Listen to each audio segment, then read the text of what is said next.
Chers frères et sœurs dans le Seigneur, que la grâce et la paix de notre Seigneur Jésus le Christ soient avec vous. Alléluia. Amen. Nous venons de chanter, nous te rendons toute la gloire, n'est-ce pas? Donc nous ne pouvons pas être dans cette atmosphère, nous devons être en joie. Alléluia. Amen. Amen. Est-ce que tu peux saluer ton frère, ta sœur, lui dire que le Seigneur te bénisse ou vous bénisse? Voilà.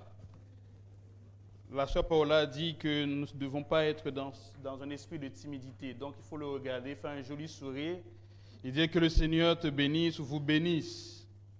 Regarde le frère, la sœur à côté et le lui dire. Je pense que c'est important de le saluer après ces temps. Amen. Bienvenue encore à chacune et chacun en ce dernier dimanche du mois de juillet. Nous bénissons le Seigneur pour la victoire qu'il a donnée, qu'il donne et qu'il continuera de donner à son Église. Amen. Alléluia. Dieu nous a donné la victoire, Dieu nous donne la victoire et Dieu nous donnera la victoire. Amen. Et c'est ça le thème du mois. Le thème du mois, c'est Dieu nous rassure la victoire. Amen. Donc nous sommes au dernier dimanche de ce mois. Et nous traitons ce thème merveilleux, comme je l'ai dit tout à l'heure, Dieu nous rassure la victoire. Nous avons écouté plusieurs prédications très édifiantes. Que ce soit vendredi, pour ceux qui ne viennent pas les vendredis, vous ratez beaucoup de choses. Que ce soit vendredi ou les dimanches, nous vivons bien des moments extraordinaires dans la présence de Dieu. Et ce matin, la parole qui est montée dans mon cœur et que j'aimerais partager avec vous, est d'abord une exhortation à la vigilance, puisque nous sommes au dernier dimanche de ce mois de juillet et de ce thème qui est Dieu nous rassure la victoire. Chers frères et sœurs, le fait que Dieu nous rassure la victoire dans nos combats présents et à venir ne veut pas dire que nous devons faire ce que nous voulons. Alléluia. Pas parce que Dieu me rassure la victoire que je peux dire, puisque j'ai déjà cette assurance-là, que Dieu me donne la victoire. Je sais qu'à la fin, j'aurai la victoire. Maintenant, je peux faire ce que je veux. Non. Et c'est ce que nous allons voir ce matin. Je nous invite à faire un marathon de lecture et je nous invite vraiment à être attentifs parce que chaque passage que nous lirons est porteur de messages particuliers. Donc, nous ferons ensemble ce marathon de lecture. Nous commencerons par Deutéronome chapitre 31, les versets 1er 8. Ensuite, Josué chapitre 6. On lira deux portions des Écritures dans le chapitre 6 et ensuite deux portions dans le chapitre 7. Deutéronome chapitre 31, versets 1 à 8. Suivez attentivement. Moïse adressa encore ces paroles à tout Israël. Aujourd'hui, leur dit-il, je suis âgé de 120 ans et je ne pourrai plus sortir et entrer. Et l'Éternel m'a dit, tu ne passeras pas ce Jourdain. L'Éternel, ton Dieu, marchera lui-même devant toi. Il détruira ces nations, écoutez, il détruira ces nations devant toi et tu t'en rendras maître. Josué marchera aussi devant toi comme l'Éternel l'a dit. L'Éternel traitera ces nations comme il a traité Sihon et Og, rois des Amoréens, qu'il a détruits avec leur pays. L'Éternel vous les livrera et vous agirez à leur égard selon tous les ordres que je vous ai donnés. Le verset 6, fortifiez-vous et ayez du courage. Ne craignez point et ne soyez point effrayés devant eux, car l'Éternel ton Dieu marchera lui-même avec toi. Il ne te délaissera point, il ne t'abandonnera point. Moïse appela Josué et lui dit, en présence de tout Israël, fortifie-toi et prends courage, car tu entreras avec ce peuple dans le pays que l'Éternel a juré à leur père de leur donner, et c'est toi qui les entreras en possession. Verset 8, l'Éternel marchera lui-même devant toi, il sera lui-même avec toi, il ne te délaissera point, et il ne t'abandonnera point. Ne crains point et ne t'effraie point. Amen. Josué chapitre 6, versets 1 à 10. C'est un marathon, suivons ensemble. Jéricho était fermé et barricadé devant les enfants d'Israël. Personne ne sortait et personne n'entrait. L'Éternel dit à Josué, donc Josué, peuple d'Israël, vois, je livre entre tes mains Jéricho et son roi, ses vaillants soldats.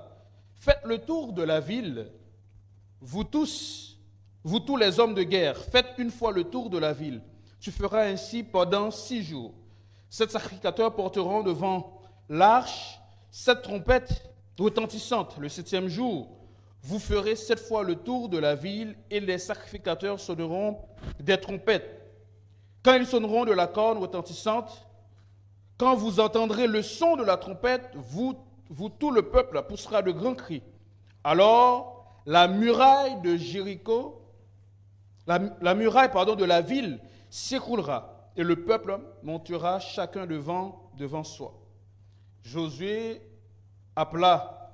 fils de Nun, appela les sacrificateurs et leur dit, portez l'arche de l'alliance et que ces 7 sacrificateurs portent ces trompettes retentissantes devant l'arche de l'Éternel. Et il dit au peuple, marchez, faites le tour de la ville et que les hommes armés passent devant l'arche de l'Éternel. Lorsque Josué eut parlé au peuple, les 7 sacrificateurs qui portaient devant l'Éternel les 7 trompettes retentissantes se mirent en marche et sonnèrent des trompettes. L'arche de l'alliance de l'Éternel allait derrière eux. Les hommes armés marchaient devant les sacrificateurs qui sonnaient des trompettes et l'arrière-garde suivait l'arche. Pendant la marche, on sonnait des trompettes. Josué, verset 10, Josué avait donné cet ordre au peuple. Vous ne crierez point, vous ne ferez point entendre votre voix, et il ne sortira pas un mot de votre bouche jusqu'au jour où je vous dirai, poussez des cris, alors vous pousserez des cris. Amen. Verset 16, à la septième fois, comme les sacrificateurs sonnaient les trompettes, Josué dit au peuple, poussez des cris car l'Éternel vous a livré la ville. La ville, verset 17, la ville sera dévouée à l'Éternel par interdit, et elle et tout ce qui s'y trouve.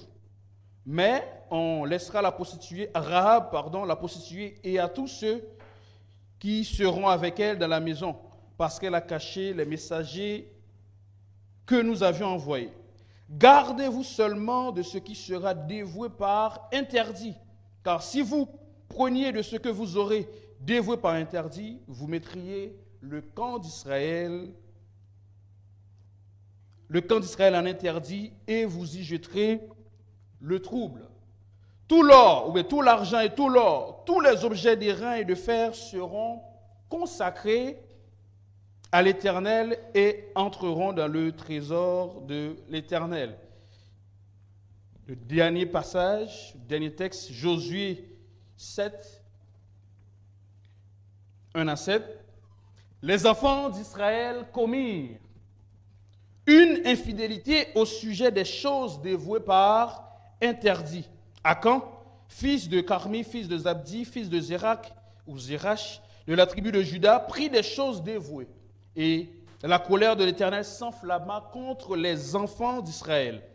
Josué envoya de Jéricho des hommes vers Haï, qui est près de Beth-Aven, à l'orient de Bethel. Il leur dit, montez, explorez le pays, et ces hommes montèrent et explorèrent Haï. Ils revinrent auprès de Josué. Écoutez bien, il lui dit, il est inutile, Josué, de faire marcher tout le peuple. 2 ou 3 000 hommes suffiront pour battre Haï. Ne donne pas cette fatigue à tout le peuple, car Haï est en petit nombre. 3 000 hommes environ se mirent en marche, mais ils prirent la fuite devant les gens d'Haï. Les gens d'Haï leur tuèrent environ 36 hommes. Ils les poursuivirent depuis la porte jusqu'à Shebarim et les battirent à la descente. Le peuple fut consterné et perdit courage. Josué déchira ses vêtements et se prosterna jusqu'au soir, le visage contre terre, devant l'arche de l'Éternel. Lui, les anciens d'Israël, et ils se couvrirent la tête de poussière. Josué dit, « Ah, Seigneur Éternel, pourquoi as-tu fait passer le Jourdain à ce peuple pour nous livrer entre les mains des Amoréens et nous faire périr? Oh, si nous eussions su rester de l'autre côté du Jourdain. De grâce, Seigneur, que dirais-je, après qu'Israël a tourné le dos devant ses ennemis. Les Cananéens et les habitants du pays la prendront. Ils nous envelopperont et ils feront disparaître notre nom de la terre. Est-ce que feras-tu pour ton grand nom? L'Éternel dit à Josué, lève-toi, pourquoi restes-tu ainsi couché sur ton visage? Amen. Versets 16 et 21. Josué se leva de bon matin et il fit approcher Israël selon ses tribus. Et la tribu de Juda fut désignée. Il fit approcher les familles de Juda. Et la famille de Zérak fut désignée. Il fit approcher la famille de Zérak par maison.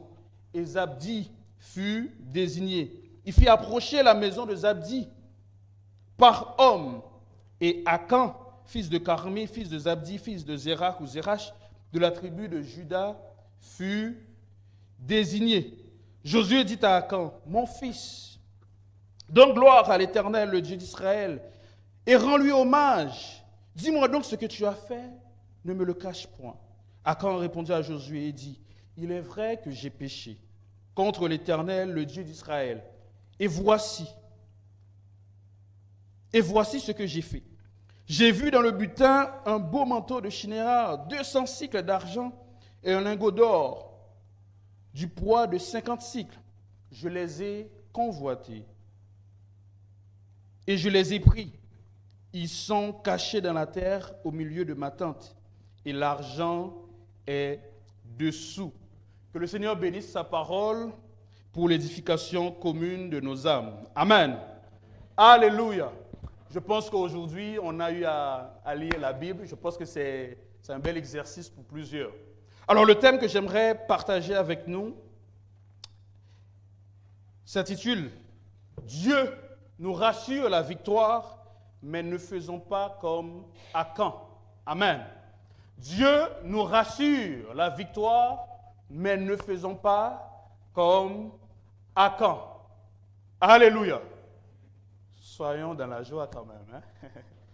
Vous savez, quand le Seigneur nous envoie une parole, ce n'est pas pour nous condamner, non. C'est parce qu'il y a quelque chose qui arrive et il veut nous préserver de cela. Alléluia. Est-ce que ça va? Dieu veut nous préserver des choses peut-être qui pourraient arriver ou qui vont arriver. Et ce matin, alors que nous sommes en train de, ou ce mois, alors que nous sommes en train de parler de Dieu nous rassure la victoire, il vient vous dire, nous dire, que oui, c'est vrai, je vous rassure la victoire, mais ne faites pas comme Akan. Alléluia. Alors, j'aimerais juste partager 2 points par rapport à ce thème avant de prier.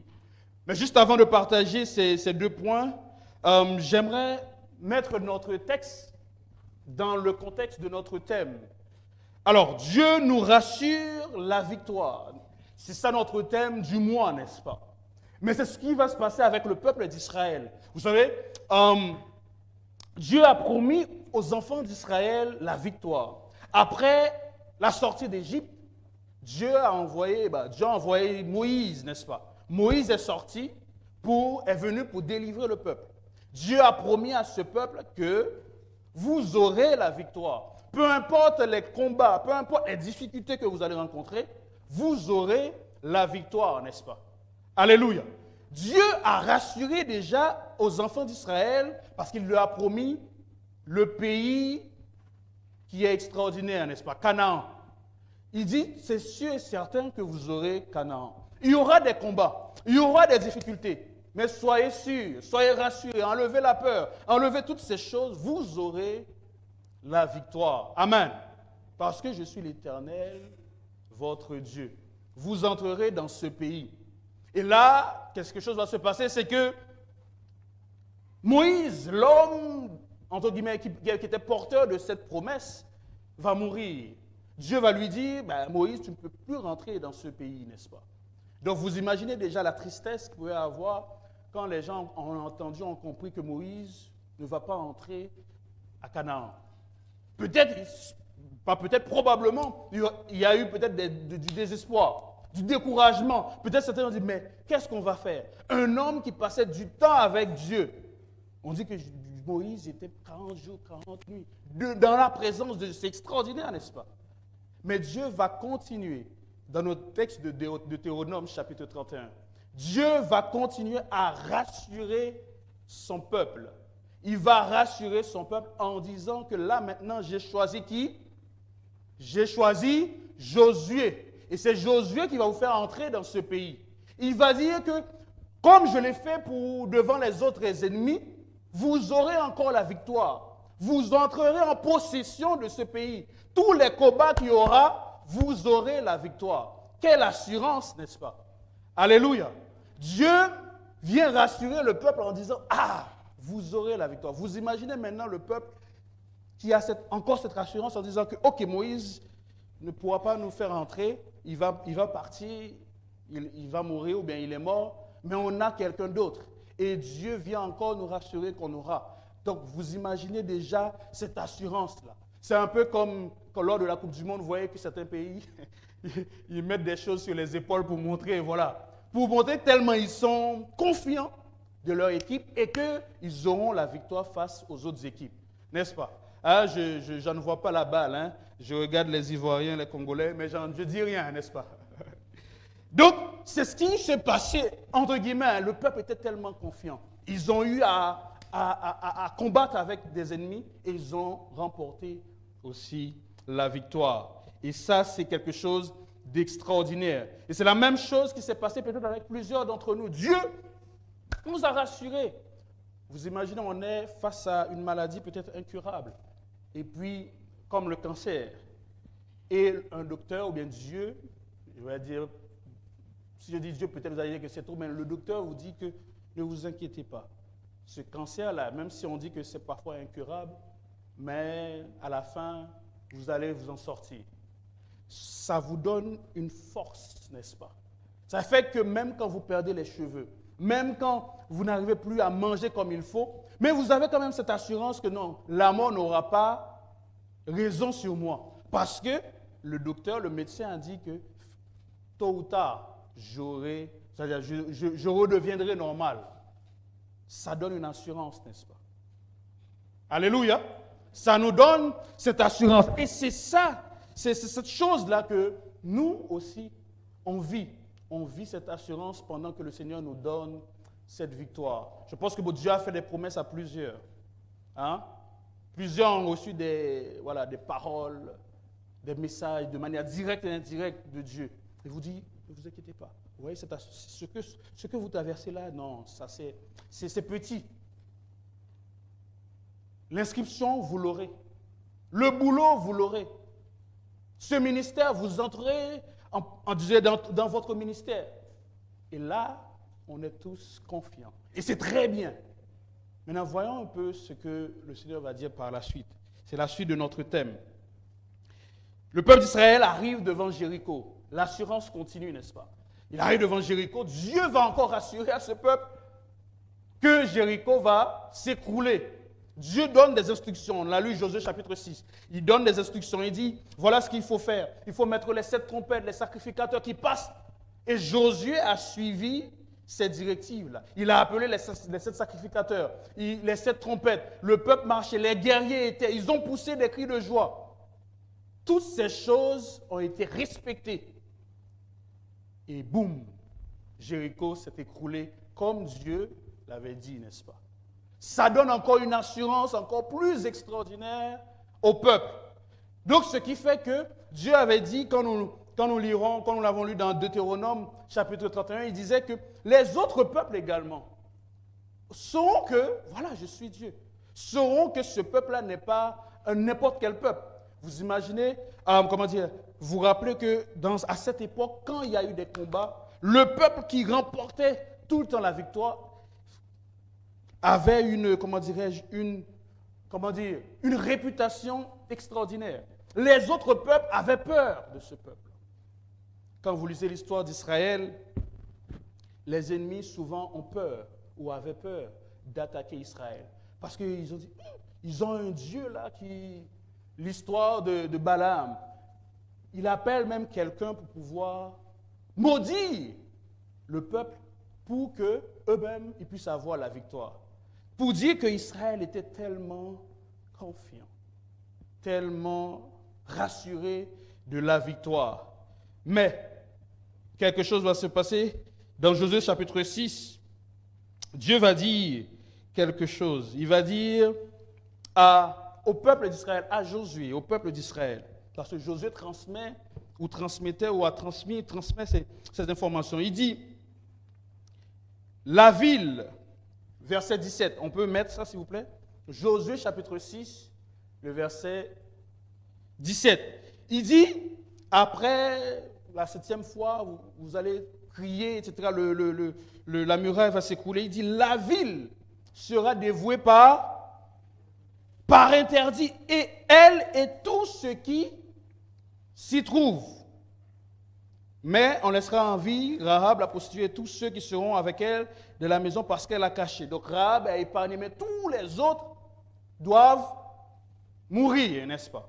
Ok, on continue. Il dit, verset 18, il dit, gardez-vous seulement. Il parle au peuple, hein? Dieu parle au peuple. Il dit, gardez-vous seulement de faire quoi? De ce qui sera dévoué par interdit. Car si vous preniez de ce que vous aurez, de ce que vous aurez dévoué par interdit, vous mettriez quoi? Le camp d'Israël en interdit et vous y jetterez le trouble. Alléluia. Dieu a donné les instructions au peuple. Il y a eu 2 instructions. Il y a l'instruction de la victoire que le peuple a écoutée. Il y a l'instruction aussi des interdits que le peuple aussi a écouté. Mais sauf que le peuple a choisi, quand il dit le peuple, on va voir ça tout à l'heure, a choisi de prendre la première partie et ne pas écouter la suite. Chers frères et sœurs, quand Dieu donne une parole, souvent ces paroles sont accompagnées également des choses pour nous empêcher, ou bien des choses qui nous permettent de pouvoir garder ce que nous avons reçu. Il va le dire dans l'Apocalypse, retiens ferme ce que tu as, afin que... retiens ferme ce que tu as, afin que personne ne prenne ta... Vous connaissez ce texte, non? Vous me regardez comme si j'ai trouvé ça ailleurs. Retiens ferme ce que tu as, afin que personne ne prenne ta couronne, n'est-ce pas? Donc, c'est ce qui va se passer. Alors, malheureusement, quelque chose va se passer et c'est ça qui va nous permettre maintenant de partager les 2 points avec nous. Oui, Dieu va dire au peuple que vous aurez la victoire. Et dans Josué chapitre 7, le peuple est tellement rassuré que Dieu leur a donné la victoire. Parmi eux, ils ont dit, écoutez Josué, ce peuple c'est un petit. Hein? Il dit, ce peuple que vous voyez là, c'est un aïe, hein? C'est petit. Ne vous fatiguez pas. Il ne faut pas envoyer toute l'armée. C'est tellement peu. Puisque Dieu nous donne la victoire, puisque eux, ils ont eu déjà la victoire, n'est-ce pas? Ils ont déjà passé, ils ont déjà fait plusieurs combats. Ils ont remporté la victoire. Leur réputation était énorme. À tel point, ils minimisaient les autres peuples en disant que non, sois tranquille. Fais marcher. Pourquoi faire marcher tout le peuple? Non, on n'a pas besoin de ça. Envoyez juste seulement quelques hommes. Pour le combat, envoyez juste seulement quelques hommes. Parfois, c'est comme ça on est. On a tellement l'assurance, on dit, oh, je n'ai pas besoin vraiment de prier. Je sais que ça, là, je l'ai déjà. Alléluia. Alléluia. On a tellement, parfois on a prié pendant quelques jours et Dieu a fait tellement de choses dans nos vies, on se dit, oh, là maintenant, là, je dois aller prier pour quelqu'un. Non, ça, je vais juste dire un mot seulement et c'est bon. Je n'ai même pas besoin de... On commence déjà à avoir tellement d'assurance. Et malheureusement, ça trompe malheureusement nos vigilances, n'est-ce pas, ou bien notre vigilance. Et c'est ce qui va se passer par rapport à ce peuple d'Israël. 2 points rapidement que je nous propose. Dieu nous rassure la victoire. Ne faisons pas comme Achan, parce que, premièrement, l'obéissance divine est un impératif pour obtenir et préserver la victoire. Amen. Je reprends. L'obéissance divine est un impératif. Ce n'est pas quelque chose qu'on doit négliger. Pour faire quoi? Pour obtenir et après préserver la victoire. Donc vous pouvez le noter, oui, l'obéissance est un impératif divin, est un impératif pour obtenir et préserver la victoire. Josué, chapitre 6, versets 16-19. Dieu a donné des instructions au peuple. Il leur a assuré de cela. Mais il y a eu cette désobéissance. Certes, c'est vrai que Dieu nous donne la victoire, mais nous devons faire de notre mieux pour obéir aux consignes que Dieu nous donne. Amen. Alléluia. Dieu a dit à l'église de Tanger que la gloire à venir est grande. Et oui, vous savez, peut-être, vous pouvez dire non, mais il y a tellement de choses qui se passent dans cette église. On a vu des réussites, on a vu des gens transformés, on a vu des gens qui sont en train d'évoluer. Il y a une évolution entre l'année dernière et cette année. Alléluia. Alléluia. Est-ce que pourquoi vous ne dites pas amen? Est-ce que vous-même, peut-être vous n'avez pas vécu des choses alors? Ou bien vous-même, vous êtes convaincu que entre l'année dernière et cette année, j'ai évolué. Non? Non? Apparemment non. Hein? Apparemment, j'ai eu la honte de ma vie, apparemment. Est-ce qu'entre l'année dernière et cette année, vous avez évolué, n'est-ce pas? Vous avez vécu des moments avec Dieu, n'est-ce pas? Et même dans vos études, dans vos familles, il y a eu des combats. Mais Dieu vous a donné la victoire. Amen. Il y a des choses pour lesquelles vous avez prié l'année dernière et cette année, Dieu a exaucé vos prières. C'est maintenant, donc je dois expliquer toutes ces choses pour comprendre que Dieu vous a fait des choses. Bien-aimés dans le Seigneur, oui, Dieu a fait de grandes choses dans notre vie. Oui, il y a eu des réussites. Il y a eu des implications, ou bien de l'implication. Certains peut-être ne servaient pas, certains n'étaient pas assidus. Et là, on voit comment plusieurs. Parfois, on attend peut-être des choses, autre chose, mais il y a tellement de choses qui se passent au milieu de nous. On doit prendre le temps et dire, waouh, ça c'est la main de Dieu. Amen. Alléluia. Il y a des gens pour qui vous avez prié, pour lesquels vous avez prié. Et ces personnes-là commencent à se relever. Pour dire que Dieu est en train de faire grandir sa gloire, sa présence, sa puissance au milieu de chacun de nous. Amen. Mais il ne faudrait pas que, en vivant ces choses, qu'on puisse se laisser aller et ne pas respecter les consignes de Dieu. La Bible nous parle de Samson que vous connaissez, n'est-ce pas? Dans Juge chapitre 13, je crois. Samson était tellement confiant, rassuré, puisque Dieu lui a dit, vos cheveux, tout ça, vous n'allez pas couper et vous aurez la victoire. Samson était tellement confiant, arrivé un moment, il se laisse malheureusement entraîner par Dalila, ou Delilah pour certains. Il a désobéi à l'impératif, à l'ordre divin de ne pas couper. Et qu'est-ce qui va se passer? Samson va dire, je vais m'en sortir comme les autres fois. Et puisqu'il avait désobéi, il n'avait plus de force. Tout était parti. Bien-aimé, Dieu te promet, nous promet ces choses, mais faisons attention. En pensant déjà que ces choses sont acquises, on va dormir sur nos oreillers, on risque de se réveiller et après, tout disparaît. Alléluia. Avant, vous commencez à jeûner, vous priez. Maintenant, vous dites non, j'ai déjà ça, maintenant, je n'ai pas besoin. Et là, l'ennemi dit, c'est le moment maintenant de semer l'ivraie pendant que vous dormez. Alléluia. Dieu nous donne la victoire, c'est vrai. Il nous rassure cette victoire. C'est une certitude.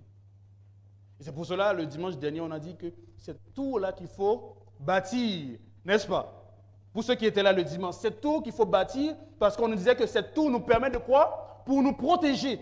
Et cette tour est aussi, c'est une obéissance, c'est dans l'obéissance. Parce qu'en construisant cette tour, on est en train d'obéir à Dieu en disant, ok, quand il y aura les attaques de l'ennemi, je sais que Dieu m'a dit, et ce qu'il m'a dit, c'est ce que je vais seulement respecter. Amen.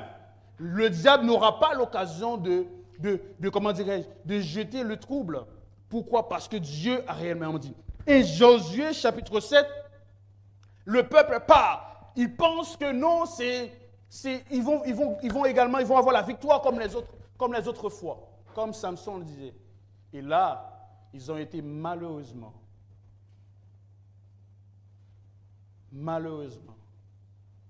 agréablement pour les autres et malheureusement pour eux, surpris, quoi. Ils ont été battus. 36 hommes ont été tués. C'est ce qu'on nous a dit. Mais il ne faut pas oublier, on a dit que le peuple courait derrière, disons, l'ennemi descendait à leur poursuite, quoi. On ne sait pas combien qui ont été péris peut-être après. On ne sait pas. Peut-être il y a eu des blessés, peut-être il y a eu beaucoup de choses. On dit que le peuple perdit courage. 3000 hommes, pas seulement pour 36 hommes quand même. On dit que le peuple perdit courage parce qu'ils ont vu que c'est une défaite. Défaite pourquoi? Parce que leur réputation maintenant est gâchée. Les autres peuples peuvent maintenant les attaquer parce qu'ils ont perdu. N'est-ce pas? Vous voyez, quand vous avez l'habitude de gagner, les gens ont peur. Ils disent non, on ne va pas s'approcher parce que lui, c'est un vainqueur. Mais quand tu es un perdant, on dit non, on va faire ce qu'on veut. Et ce matin, le Seigneur ne veut pas qu'on soit comme Akan. Il ne veut pas qu'on soit comme Akan. Akan a désobéi à l'ordre de Dieu. Il a pris ce qui a été voué à l'interdit. Il a touché ce qu'il ne veut pas toucher. Par cause de la convoitise.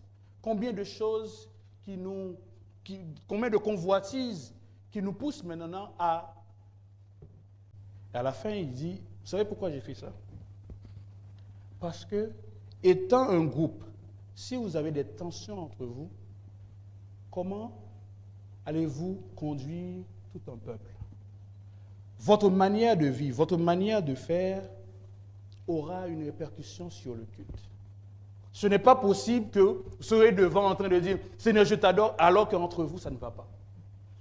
Il a préféré, entre guillemets, sacrifier une partie pour que le peuple puisse vivre, offrir à Dieu quelque chose d'extraordinaire. Alléluia. Alléluia. Bien-aimé, c'est ça m'a marqué, dit « Waouh ». Bon, parenthèse, je n'étais pas parmi ceux qui avaient des problèmes, hein. Mais je payais les conséquences aussi, parce qu'on m'a dit de m'asseoir, je vais m'asseoir. Je me suis assis, mais après j'ai compris que non, c'est vrai, on pouvait jouer, on pouvait faire toutes choses, mais ça n'allait pas peut-être avoir de l'impact. Dieu est miséricordieux, mais quand le cœur n'est pas ensemble, ou quand les cœurs ne sont pas ensemble, ce qu'on offre à Dieu, ça ne sert à rien. Alléluia. Vous voyez comment l'impact d'une, disons, la désobéissance ou l'impact négatif ou bien quelque chose, l'action d'une catégorie de personnes implique tout le monde. Alors, la question est quelle action posons-nous? Est-ce que nos actions nous aident à faire en sorte que les nôtres puissent continuer à avancer ou bien on fait en sorte à ce que les nôtres puissent vivre des malédictions ou des blocages? Question pour chacun de nous. Dieu rassure la victoire à chaque commission, à chacun de nous. Parfois même à nos familles. Mais parfois nous-mêmes, on fait des choses qui empêchent même à nos familles de pouvoir évoluer. Ce matin, l'Église est appelée à ne pas faire comme Akan. On peut être ici, Dieu peut promettre des choses à cette Église, mais s'il y a des personnes qui n'agissent pas de bonne manière, ça peut être des freins, des blocages pour l'Église, pour une commission. Faisons comme ce pasteur-là, si on voit que non, ce qu'on fait risque d'impacter négativement une catégorie, mettons-nous de côté. Je ne dis pas de ne pas venir à l'Église. Mettons-nous de côté, cherchons à réparer ce que nous avons fait, afin que le blocage soit enlevé. La Bible dit, toujours dans Juge chapitre 7, Josué a déchiré ses vêtements avec les anciens Et Dieu va dire, pourquoi tu fais tout ça? Voilà ce qu'il va faire maintenant. Ok, vous allez sanctifier le peuple et faire venir le peuple selon les tribus. Il va désigner. Ce qui est extraordinaire, bien-aimé dans le Seigneur. Josué chapitre 8, on ne l'a pas lu. Dans Josué chapitre 8, le même peuple va combattre Aïe. Le même peuple va combattre Aïe. Mais puisqu'il n'y a plus Akan, puisque Akan a été tué, donc l'obéissance est revenue, la présence de Dieu est devenue encore plus palpable, ils ont massacré Aïe. Ils ont pris tout à Aïe. Et là, Dieu n'a pas donné de restrictions, ils ont pris les choses en main. Pour dire que dès qu'on a enlevé Akan, dès que les choses, ou bien l'autel a été rétabli, si on veut l'utiliser, dès que la présence de Dieu, l'obéissance, l'amour, tout ce qu'il faut a été rétabli, le peuple a eu maintenant sa dignité, sa puissance, son autorité. Et le peuple Aïe, qui les faisait fuir, ce même peuple a commencé eux-mêmes à fuir. Alléluia. Alléluia. C'est juste pour nous dire que si il y a des choses dans nos vies qui nous empêchent, qui ont fait en sorte que l'Église, que nos familles, que notre entreprise, que même la maison dans laquelle on est, peut-être on est en colocation, nous-mêmes on est tellement, on a une atmosphère bizarre, on empêche même l'autre de vivre, ça peut créer une atmosphère compliquée. C'est à nous maintenant de dire non, je décide maintenant de rendre l'atmosphère de ma maison un lieu de paix. Amen. Alléluia. En tant qu'étudiant, on l'a vécu, n'est-ce pas? Je l'ai dit pendant Martus, que plusieurs, quand on était, bon, moi je suis marié, mais quand on était étudiant et célibataire, parfois on nous donne des tâches à faire.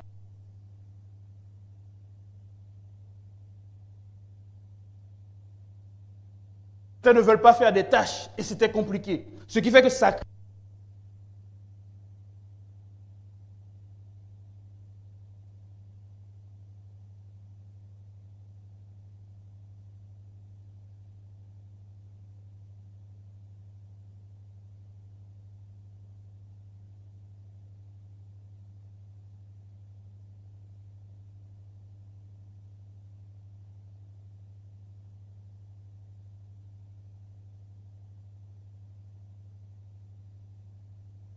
Merci. Alors que quand il y a des problèmes, chacun est dans sa maison. Et l'atmosphère, quand vous entrez déjà, vous sentez que ce n'est pas bon.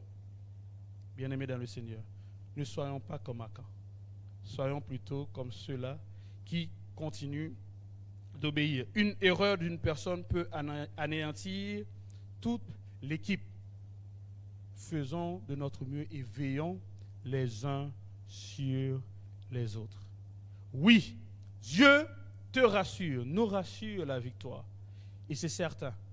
Mais ne faisons pas comme Akan. Pourquoi? Parce que l'obéissance divine est quoi? Est un pour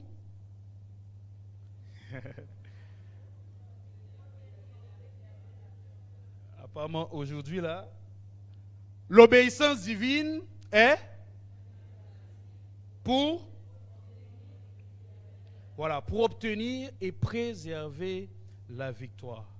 Donc, durant tout ce mois qui termine et même les jours à venir, soyons de ceux qui obéissent afin de préserver notre victoire. Ces paroles que le Seigneur vous a données, nous a données là. L'onction qu'on a reçue, la grâce qu'on a reçue, le travail, l'inscription, le boulot, ou je ne sais pas, toutes les orientations, continuons à obéir à Dieu afin de préserver cette victoire. Alléluia. Alléluia. La deuxième chose, on a dit que notre action implique les nôtres. En faisant ça, nous ne serons pas comme Akan qui a détruit le peuple d'Israël. Plutôt, on sera comme ceux-là qui décident de se donner totalement. J'aime ce que Josué va faire. En fléchissant les genoux, il est en train de rétablir les choses. Il y a un pasteur qui a passé plus d'une heure en train de prier juste pour ça, en disant Seigneur, fais grâce. Comme Akan a détruit le peuple, lui il est en train de prier pour que le Seigneur rétablisse encore les choses. J'aimerais que nous soyons peut-être comme il l'a fait, en disant Seigneur, si, comme le psalmiste a dit, si j'étais sur une mauvaise voie, conduis-moi sur la voie de l'éternité. Ce n'est pas une parole de culpabilité, au contraire, c'est une parole de vigilance. Parce qu'on ne sait pas ce qui va se passer dans les jours à venir. Peut-être qu'il y aura des confrontations, il y aura des difficultés, c'est certain. Mais si on garde la foi, si on obéit à Dieu, si on fait attention à ce que nous faisons, notre entreprise, nos familles, nos amis, l'Église seront des entités ou des organismes fortes. Alléluia. Des organisations fortes, des environnements forts, des communautés fortes au nom de Jésus. Est-ce qu'on peut prier? Demander à Dieu de t'aider, de nous aider à, premièrement, obéir, à ne pas faire comme Samson, à ne pas faire comme Akan, même à ne pas faire comme Moïse qui, à la dernière minute, malheureusement, Moïse a laissé la colère emporter. La colère l'a emporté et il n'a pas pu préserver cette victoire qu'il avait. Certes, oui, Dieu est souverain, on ne sait pas où est le corps de Moïse, mais il a vu Canaan, mais il n'est pas entré. Et nous prions aussi afin que nous soyons de ceux-là qui aident notre frère ou bien nos frères et sœurs, nos familles, notre entreprise, nos proches à grandir, mais non pas à les détruire. Élevons nos voix et prions au nom de Jésus. Seigneur, tu nous as rassuré la victoire. Tu as dit de ne pas avoir peur. Tu nous as donné toutes les paroles qu'il faut pour nous permettre de pouvoir tenir bon. Et ça nous donne une confiance extraordinaire. Plusieurs passent par des temps difficiles, mais ces paroles de réconfort, cette assurance, leur a permis, ou bien nous permet, de pouvoir tenir bon. Mais tu nous dis, oui, vous avez la victoire. Vous avez tout, mais seulement, il faut obéir à ma parole. Et puisque nous vivons en communauté, tu nous demandes également de faire attention à ce que nous faisons, afin d'aider nos familles, afin d'aider nos proches, afin d'aider cette église. Père, je prie pour mon frère, je prie pour ma soeur, je prie pour cette église. Si, Père, on a des choses qui ne te glorifient pas, que ces choses soient enlevées au nom de Jésus. Nous voulons prier comme Josué a fait. Josué, il a déchiré ses vêtements en criant à toi. Ah, s'il te plaît, pourquoi tu fais ça? Qu'est-ce que les autres peuples vont dire? Père, nous te prions comme Josué. Viens enlever tout ce qui n'est pas bon au milieu de nous. Non pas en les tuant ou quelqu'un les tuant, non, loin de là. Tout ce que nous voulons, c'est la restauration au nom de Jésus. Père, je prie pour mon frère, pour ma soeur. Peut-être il y a des choses qui ont fait à ce que mon frère, ma soeur puissent vivre d'une manière compliquée. Je prie, Seigneur, qu'à partir de maintenant, qu'il y ait une restauration au nom de Jésus. Que cette restauration soit son partage au nom de Jésus. Qu'il soit ou qu'elle soit celui-là ou celle-là qui va aider sa famille, aider sa commission, aider son entreprise, aider même ses collègues, ses responsables, sa commission, ou je dirais même là où tu le places, où tu la places au nom de Jésus. Père, je prie que désormais quelqu'un puisse dire, ce que je fais implique aussi les autres. Alors je reste ferme, je reste inébranlable. Non pas seulement pour moi, mais pour préserver aussi les autres. Père, je prie pour cela au nom de Jésus. Nous avons besoin de toi. Nous savons que toi seul peux nous aider. Toi seul. Akan a été tellement convoité par ces choses. Il a oublié que ces choses-là allaient être une pierre d'achoppement pour son peuple. Aide-nous, Seigneur, à ne pas succomber à la tentation. C'est pour cela que le Christ va dire, ne nous laisse pas entrer en tentation, mais délivre-nous du mal. Délivre ton fils, délivre ta fille, délivre ton église, délivre-moi du mal, des tentations et de toutes ces choses qui peuvent nous environner, qui peuvent nous empêcher de vivre la victoire. Nous te bénissons, nous te rendons grâce parce que, oui, cette parole, c'est une parole d'exhortation, une parole qui appelle à la vigilance, mais non pas une parole de culpabilité. Que quelqu'un ne se sente pas, je dirais, coupable et fuir, mais au contraire, qu'il puisse dire, Dieu a une mission particulière pour moi et Dieu m'aime encore. Et je te bénis parce que tu le fais. Que l'honneur et la gloire te soient rendus, Père, parce que tu fais ces choses au nom de Jésus le Christ. Amen. Que le Seigneur nous bénisse abondamment.